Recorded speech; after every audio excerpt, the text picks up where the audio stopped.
Ladies and gentlemen, bonjour et bienvenue dans ce nouveau journal d'un vegan. Alors, avant de commencer, je tiens à vous dire merci. Voilà, tout simplement. Je vous dis merci parce que je suis tellement content d'avoir une communauté comme vous aussi bienveillante et ouverte d'esprit, pas prompte à des jugements à l'emporte-pièce ou à la condamnation sans essayer d'écouter. Et je vous avoue que j'étais un peu inquiet, entre guillemets, par rapport à mon camarade Quentin que j'ai interviewé la semaine dernière, parce que je sais, il n'est pas parfait, et lui-même le dit, et vous lui avez donné un bon accueil et plutôt de la force pour avancer. C'est ce que j'attendais, c'est ce que j'espérais, et vous avez été au rendez-vous. Donc c'est très chouette, on continue comme ça. Bon, cette semaine, je ne reçois personne, j'ai d'autres choses à faire, j'ai d'autres choses à dire. Et oui, c'est l'heure de vous parler des nouveautés véganes que j'ai trouvées sur le site de Koro, partenaire de la chaîne, que je remercie du fond du cœur pour son soutien. Personnellement, je suis absolument ravi de constater que de mois en mois, il y a une offre végane qui s'étoffe avec des nouveautés plutôt attractives, plutôt originales. Et ce mois-ci, j'avoue que je n'ai pas résisté, j'ai pas pu faire un choix dans les nouveautés qui m'ont vraiment tapé dans l'œil. Il faut que je parle de deux trucs, on va découvrir ensemble. Le premier, le voici, le voilà, sous vos yeux ébahis, du kimchi vegan de chez Koro. Eh ouais, j'ai fait une recette il n'y a pas si longtemps, il y a 2 semaines, un truc comme ça, où je mettais du kimchi, et c'est vrai que la question se pose toujours, c'est où est-ce qu'on peut trouver du kimchi vegan qui plus est, puisque pour rappel, il y a souvent de l'anchois dans le kimchi traditionnel coréen, donc c'est assez compliqué. Donc celui-ci, on est sur du kimchi dit piquant, ok, et vegan.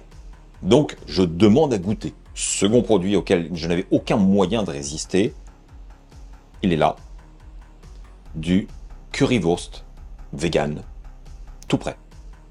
Ça, je veux goûter. Alors, je suis curieux parce qu'il y a pas si longtemps, Flo et Marie avaient été faire un petit tour en Allemagne et m'ont ramené un pot avec une préparation un peu similaire. Je ne sais pas si c'est la même, avec juste la marque de Koro qui est posée.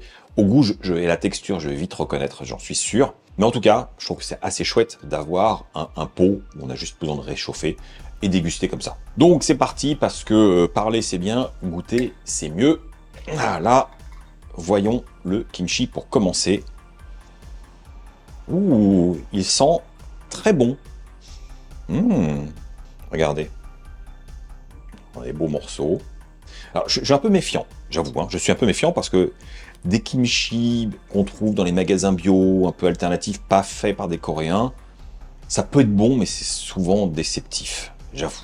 Et au visuel, j'ai un peu peur de me retrouver sur ce genre de schéma en bouche. Mais l'odeur, par contre, est rassurante. Donc, continuons. Avançons. Voyons ça.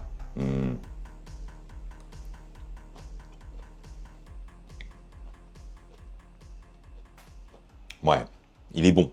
Il est bon. Le chou est bien fermenté, il y a une bonne profondeur, on a la légère acidité typique.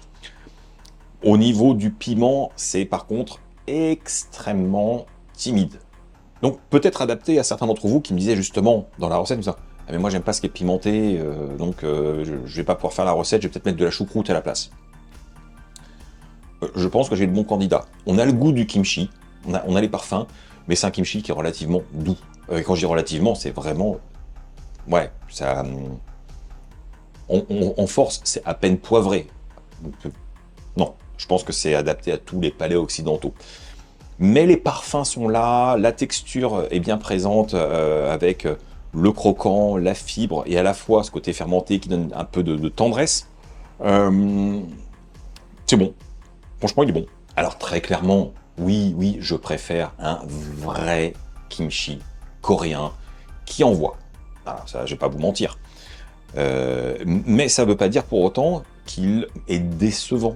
C'est-à-dire que moi, je peux rajouter du piment si je veux. Ça fera le boulot parce que les parfums sont présents. On a le côté traditionnel.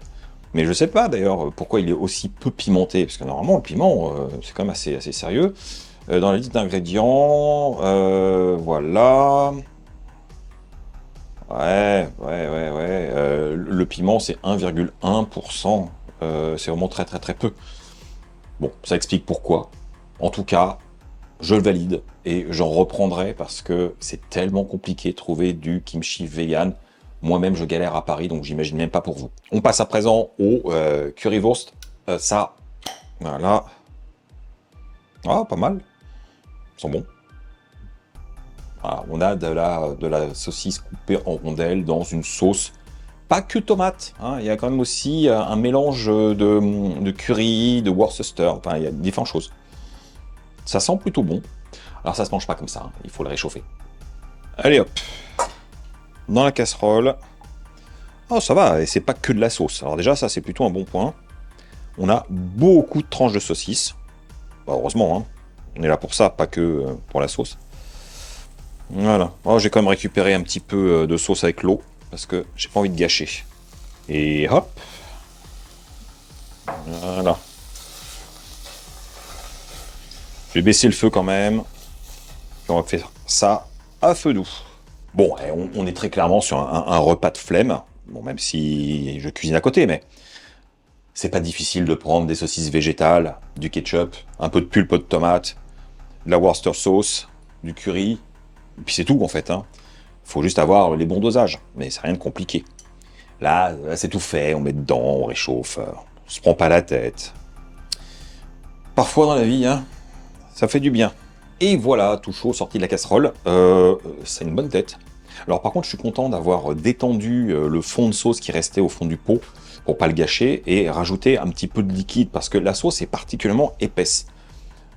Dans la currywurst, la vraie de rue à Berlin, c'est un peu plus fluide, je trouve.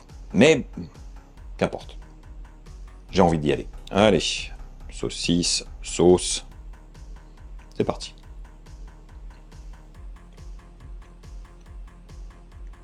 Ok. Hmm. Hmm. Ouais, c'est bon. J'aime beaucoup. Mais par contre, le souvenir est assez vivace du pot de currywurst que m'avait ramené Flo et Marie. Et le cousinage est très évident. Très évident. Je reconnais la texture et le goût de la saucisse. C'est bien, hein, c'est pas un mauvais produit. Mais donc Koro, à mon avis, commercialise sous sa marque un produit qui est disponible dans les supermarchés allemands. Alors, la sauce est assez riche, on a presque une notion crémeuse d'une tomate qui est liée, vraiment c'est onctueux, c'est pas flotteux, on n'a pas le côté sauce tomate fraîche non plus, ou concassé. C'est quelque chose qui est vraiment bien cuisiné. La saucisse a un parfum de saucisse végétale, voilà, avec une texture relativement ferme, ce qui est plutôt bien vu, parce que comme elles sont déjà coupées en tranches, j'imagine quelque chose de mou, bah ça deviendrait un petit peu soit des éponges, soit des trucs qui se cassent, alors que là, elles ont bien tenu la cuisson, alors que j'ai pas arrêté de mélanger pour pas que ça attache. Et sous la dent, ça a du rebond, c'est plutôt plaisant. Au niveau du dosage des épices, on sent à peu près tout. C'est pas ce qu'il y a de plus explosif, mais ça, on s'en doute. Mais ça reste parfumé et on trouve ce trait d'identité typique de la sauce des currywurst. C'est pas juste, encore une fois, tomate ketchup. Il y a quelque chose. Donc, pour moi, c'est peut-être pas un produit que je jugerais indispensable parce que je sais faire ma propre sauce currywurst, mais je bouderai pas mon plaisir parce que c'est très agréable. Voilà les amis, j'en ai fini sur ces nouveautés Koro. Il y en a d'autres, mais j'ai fait une sélection parce que sinon je peux vous parler de beaucoup de choses. Je vous laisse découvrir le catalogue en ligne et n'oubliez pas, comme c'est un partenaire, vous avez le droit à une réduction de moins 5% sur votre prochaine commande en utilisant le code Sébastien Cardinal. Voilà. Donc n'hésitez pas, faites-vous plaisir et dites-moi, pour ceux qui l'ont goûté, ce currywurst ou même le kimchi, ce que vous en avez pensé. Alors aujourd'hui, j'ai envie de vous parler d'une série documentaire qui est sur Netflix, consacrée à Raël.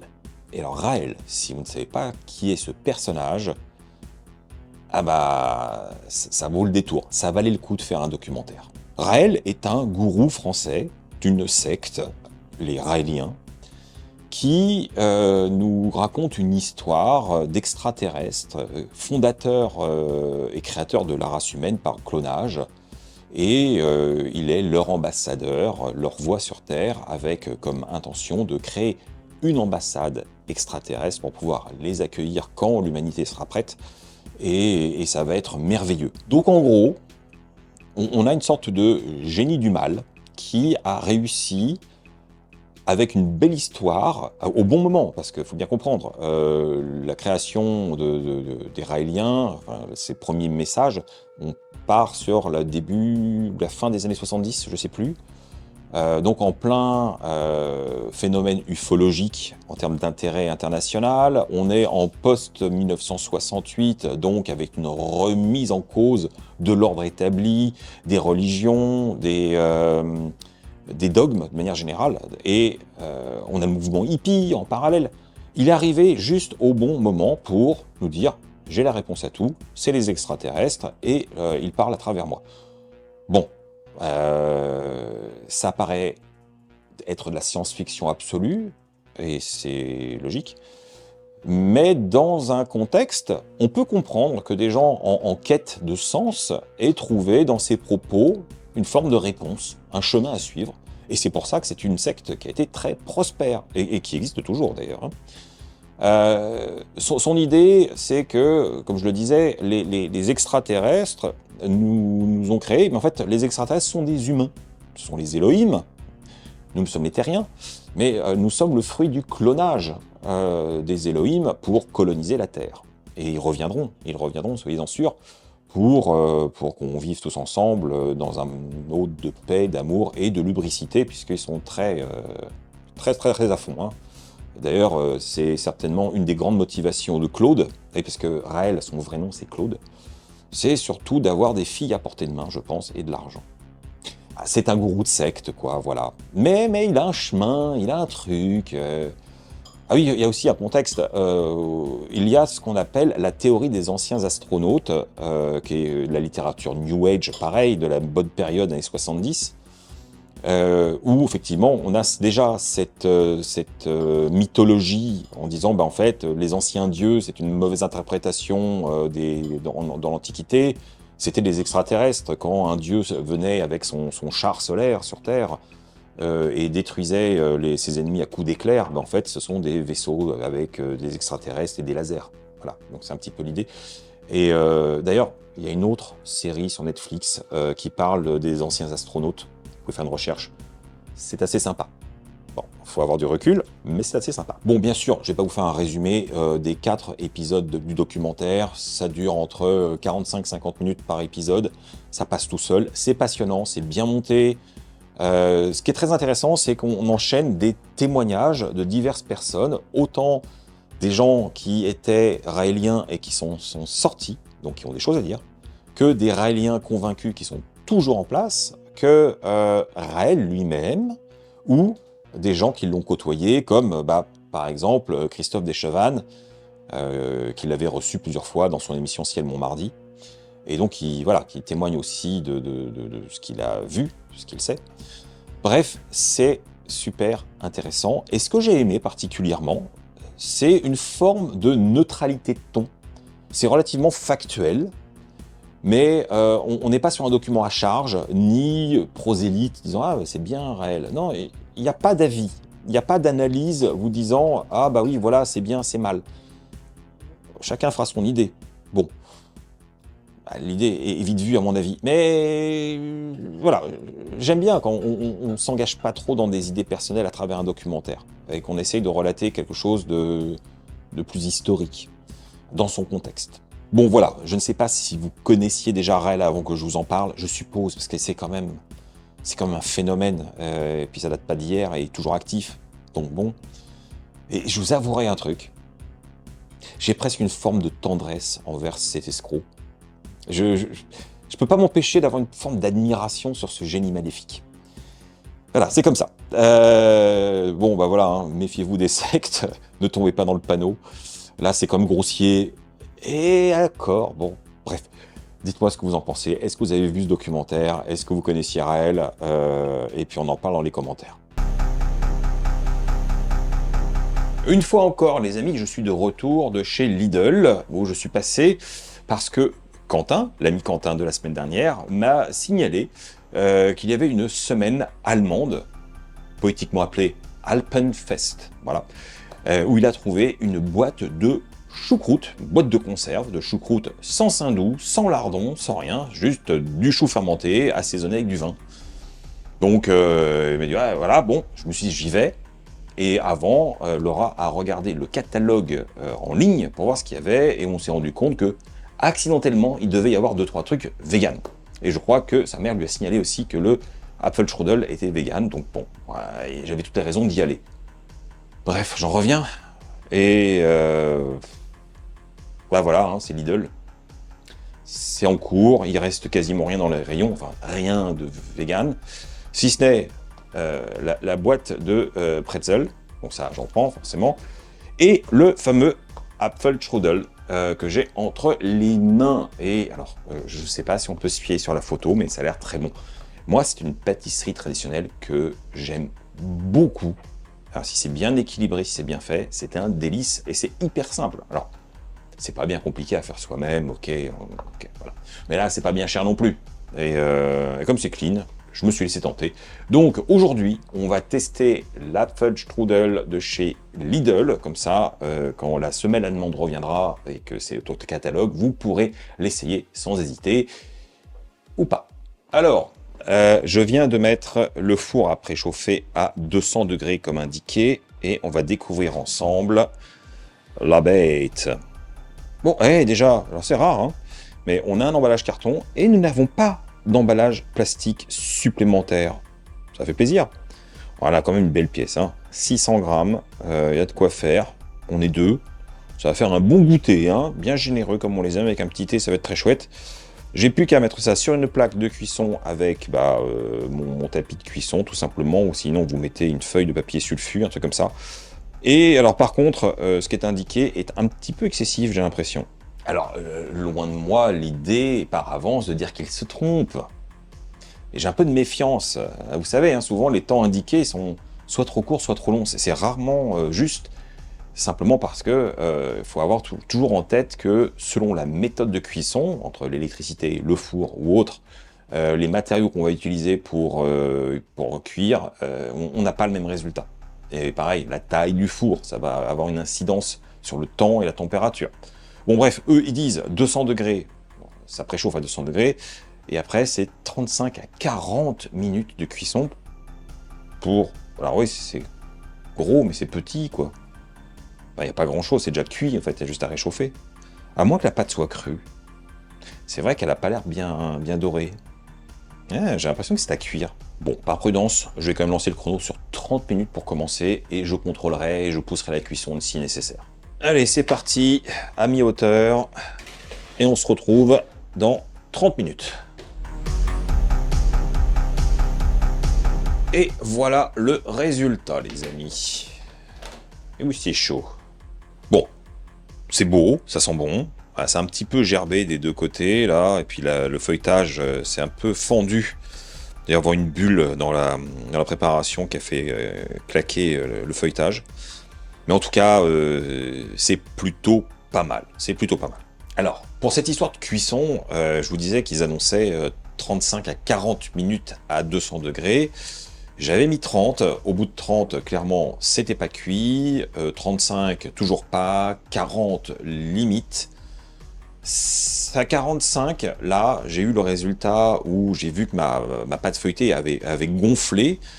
Donc ça, c'était plutôt rassurant. Et j'ai laissé 3 minutes de plus sous le grill pour le colorer, parce que sinon, ça restait relativement blanc. Cela dit, je rappelle, moi, j'ai un four à gaz.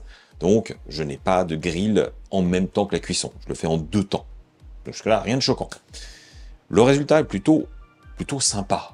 Et c'est pas très très fin, c'est pas... Oui, c'est... je recevrai du monde, voyez-vous, j'aurai un peu du mal à le servir parce que ça sort sur les côtés, le feuilletage est pas propre, mais là, comme ça, à la bonne franquette pour un petit goûter avec un thé, aucun problème. Voyons la découpe. Oh là, ça fume. Hein. Genre le truc, faut pas y aller tout de suite si on n'a pas envie de se faire des cloques sous la langue. Hein. Bon, Par contre, la découpe est très propre. Allez, c'est servi, bien sûr, je l'ai fini au sucre glace comme il se doit. Et vous voyez l'intérieur, enfin, je vous montre un peu plus. Le feuilletage est vraiment bien croustillant. On voit bien, c'est généreusement garni de morceaux de pommes, de raisins, une sorte de petite compote pour lier l'ensemble, qui doit être parfumée à la cannelle. Bien. Alors, je prends le risque. Trop chaud, pas trop chaud? Devrait aller. Ah, ça fume quand même. Je vais pas jouer. Je vais pas jouer. Je vais attendre quelques minutes. Voilà. J'ai hâte, mais ce serait dommage. Allez. Voyons ça.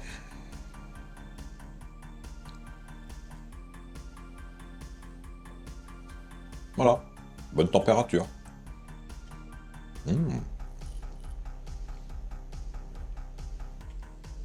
Ma foi, c'est bon.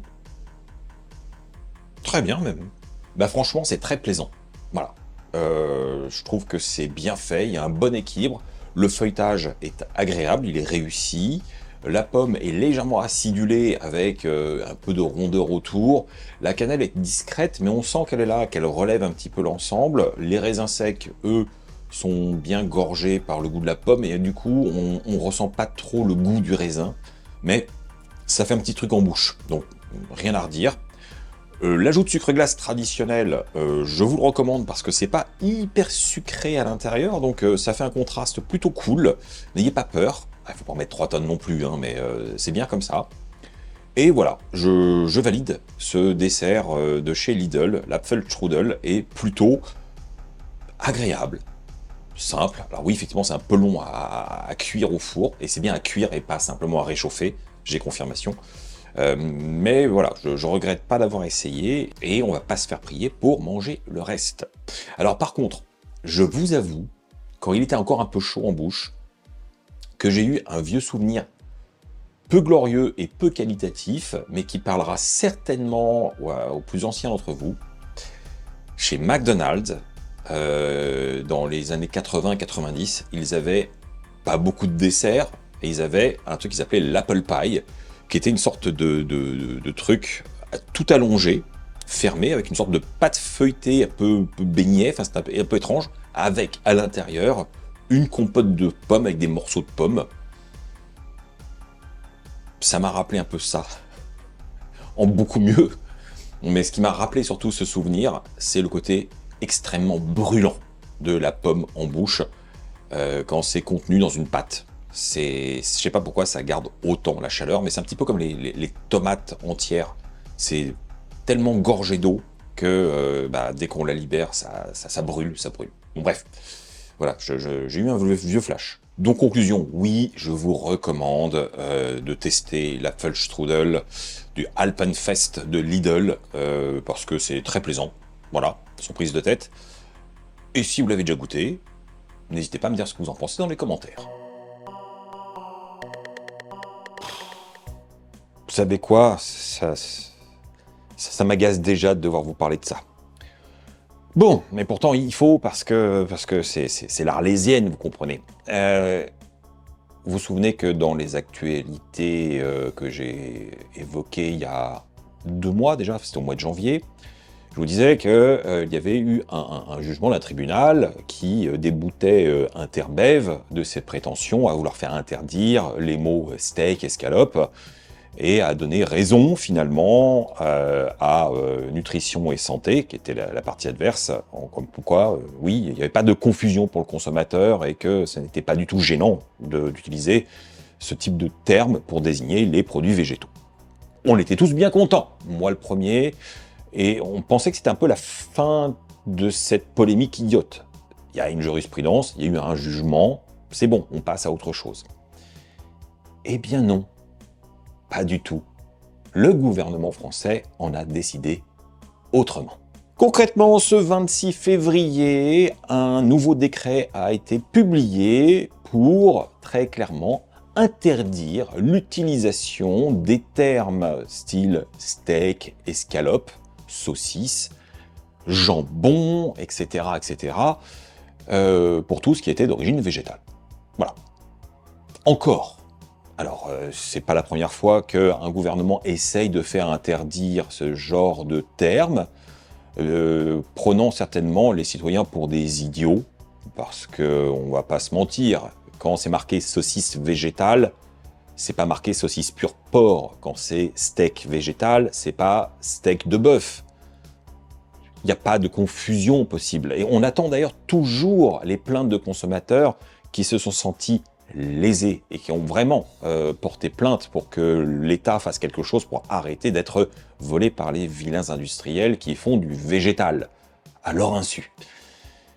On les attend, voilà. Bref. Alors, qu'est-ce que ça veut dire concrètement? Eh bien que aujourd'hui, quand vous allez acheter du jambon végétal de chez La Vie, c'est bien marqué jambon, pareil, lardon, bacon.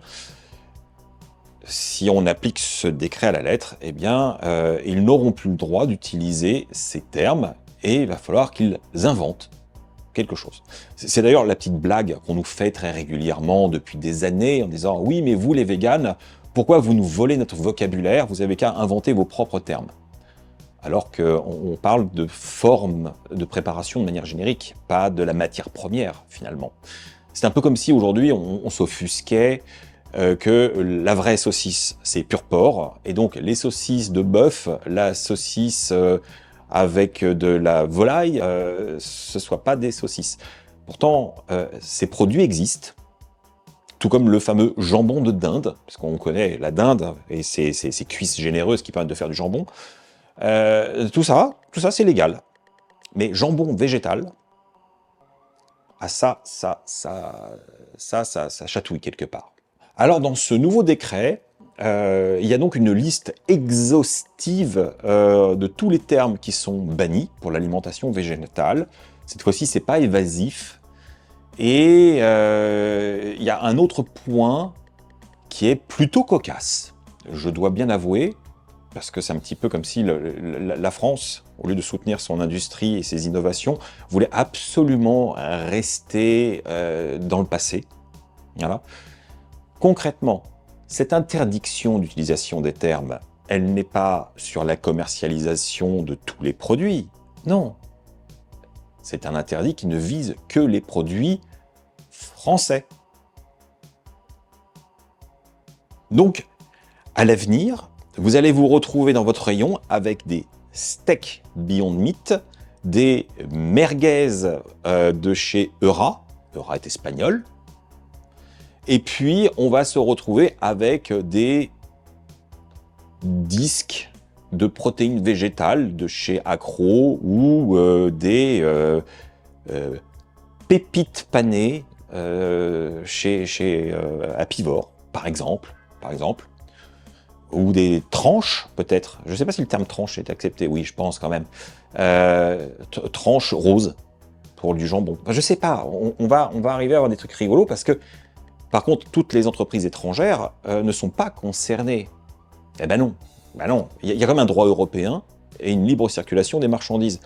Donc c'est vraiment un truc franco-français. Donc voilà, exactement le même produit avec les mêmes ingrédients, avec la même forme, pourra avoir un nom légal parce que l'entreprise sera étrangère et illégal, donc forcément obligatoirement différente parce que fabriquée en France. Enfin fabriquée, l'entreprise française. C'est extrêmement intéressant. Et puis ça défend bien le consommateur, puisque si on part sur l'idée que ça trompe les consommateurs d'avoir des produits de steak à partir de protéines végétales, ça les trompe moins si c'est des entreprises étrangères, je suppose. Il y a une grande logique. Alors tout ça, quelque part, ça prête à rire tellement c'est ridicule, surtout qu'on sait qu'il y a quand même pas mal de problèmes en France et dans le monde, et que c'est effectivement la priorité absolue d'un gouvernement de s'occuper de savoir comment on appelle des produits. Mais c'est sans compter sur le poids de nos amis les lobbies de la viande. Parce que là, c'est clairement ça, c'est une démarche liée à Interbev qui a fait passer sa volonté auprès d'un gouvernement complaisant. Alors bien sûr, on pense très fort à ces entreprises françaises qu'on aime bien.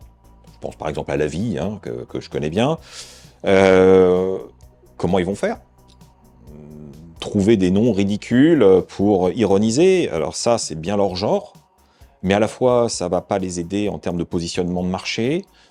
Est-ce que la vie, qui est une société française, va plutôt s'expatrier, voilà, dans n'importe quel autre pays européen voisin, au moins pour le siège social, et garder ses sites de production en France?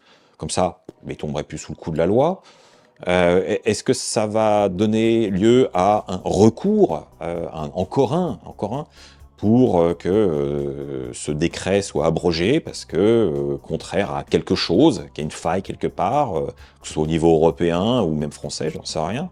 Ben, je suppose que les acteurs du marché ne vont pas se laisser faire parce que personne n'est dupe. Personne n'est dupe. On sait très bien pourquoi ça a été promulgué. C'est un cadeau auprès de l'industrie de la viande. Parce que les intérêts sont gros et le gouvernement a tout intérêt à avoir dans sa poche, à l'heure actuelle, les éleveurs plutôt que les quelques véganes offusqués. Donc on comprend bien qu'il y a un enjeu de séduction qui n'est pas lié aux bénéfices du plus grand nombre, c'est-à-dire les consommateurs. Non, bah non. Et en plus, en termes de timing, on est quand même... Il y a une semaine, avec des annonces comme quoi il y a des études qui démontrent que si tous les Français réduisaient de au moins 50% leur consommation de viande, on pourrait encore s'en sortir en termes de réchauffement climatique. Enfin, on ferait notre part. Et là, on a des mesures qui ne favorisent pas l'adoption des protéines végétales, qui sont les alternatives à la viande qu'il faut diminuer.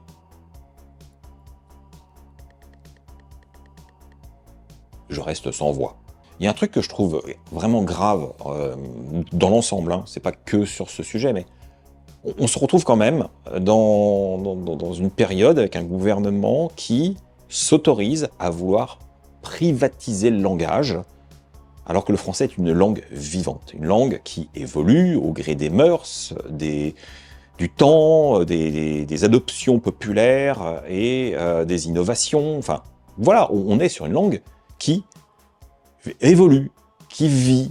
Il y a des mots qui sont désuets, il y a des mots qui sont remplacés par d'autres. Parfois, il y a même des mots anciens qui reviennent à la mode parce que les gens les utilisent tout simplement. Il y a des transformations de sens, c'est vrai. Mais à aucun moment, on aurait l'idée de se dire « alors tel mot, vous n'avez pas le droit de l'employer ». Ce serait complètement fou. Ça n'a pas de sens. Et pourtant, c'est exactement ce qu'ils essayent de faire en ce moment.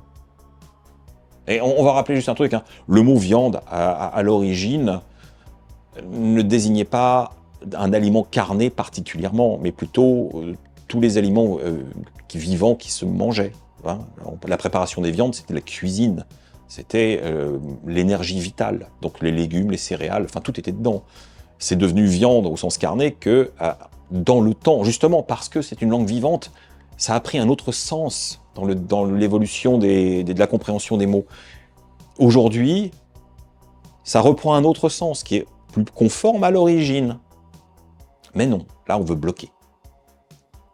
Ah ouais, essayez donc. Parce qu'entre nous, si vous êtes consommateur de ce type de produit, vous allez continuer à parler de saucisses, de nuggets, d'escalopes, de schnitzel, de steak, comme vous continuez à parler de lait, de yaourt, de crème et de fromage. Ben oui, puisque c'est ce que ça représente, c'est leur fonction. On ne va pas inventer des nouveaux mots juste pour faire plaisir à des lobbies, ça n'a pas lieu d'être. Donc ils peuvent toujours s'acharner à embêter finalement des entreprises sur leurs étiquetages, embêter des distributeurs qui vont devoir trouver des termes bizarres dans les catégories pour pouvoir faire comprendre à leurs clients que ce qu'ils cherchent, c'est là et puis à l'endroit le plus logique. Donc c'est plutôt les professionnels qui vont être embêtés. Mais nous en tant que consommateurs, on s'en fout. On va continuer à appeler ça comme on l'a toujours appelé. Ils vont pas réussir à détruire l'idée de l'alimentation végétale et de ses substituts. Ça ne va pas marcher, je peux vous le garantir. Bon, et donc, qu'est-ce que vous en pensez de tout ça? Autant en débattre dans les commentaires. Vous trouvez ça logique d'avoir ce genre de démarche, de vouloir faire interdire un mot, enfin des mots, pour qu'une industrie se plie à la volonté d'une autre? Est-ce que c'est du bien commun? Est-ce que c'est au contraire une idée qui vous semble totalement logique parce que c'est pas de la viande, donc ça devrait pas s'appeler comme ça. Est-ce que cette situation vous laisse perplexe? Comment vous allez envisager les choses? Vous allez continuer d'utiliser les mots, comme moi, comme beaucoup d'autres? Je suis curieux. Allez. Alors les amis, aujourd'hui, je vous propose très simplement de découvrir une de mes méthodes pour préparer des protéines de soja texturées de manière facile et particulièrement savoureuse. On part sur une idée d'inspiration un peu Moyen-Orient avec du taïna, du za'atar. Ça va donner vraiment des parfums que j'apprécie beaucoup, mais dans une sauce. Enfin, vous allez voir, vous allez voir.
Et ben voilà.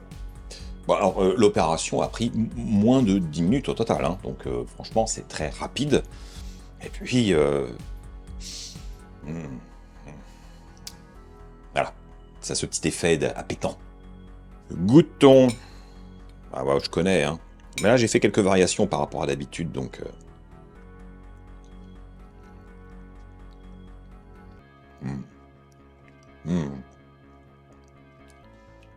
Super bon. Ah oui. C'est simple, lisible, gourmand.